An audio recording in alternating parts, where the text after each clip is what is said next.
poi io ho visto una cosa, che tu hai preparato delle fotografie lì. E sono sempre queste signore qua, vedi, per esempio. Sì, perché ma io che sto facendo delle radio, no? E allora Sì. parlando così mi domandarono quando diventerai nonno, e allora mi scappavo chi già sono nonno da un anno.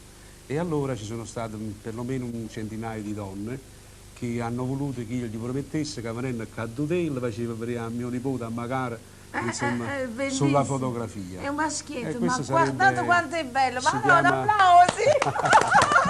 Come si chiama? Si chiama Savio Salvio. ed è nato l'11 gennaio dell'anno scorso, dunque c'ha un anno e un mese e qualcosa. Io ti faccio una domanda importante. Ti piacerebbe che Salvi facesse il mestiere tuo? No, a me piacerebbe che questo mio nipote imparasse la musica. Ah, bellissimo, suonare. O il pianoforte o la batteria. La È meglio che canta, Però dovrebbe diventare un personaggio importante, insomma. Un maestro.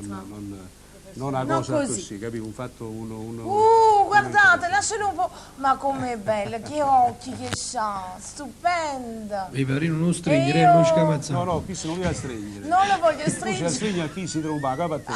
Scamazza subito.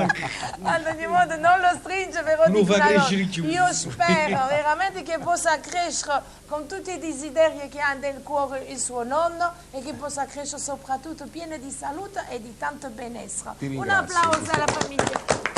Papà e alla mamma. grazie. E le saluta anche se non le conosce, vi Come abbraccio vedete forte ho forte. mantenuto la promessa, insomma. Io non sono facile in queste cose, sai. Io lo Perché so, è vero. sono cose Private. private, insomma. Però l'ho promesso, mi hanno costretto, mi hanno fatto giurare in queste Però è radio stato libere. bello, guarda, ti devo dire perché veramente è un bellissimo bambino.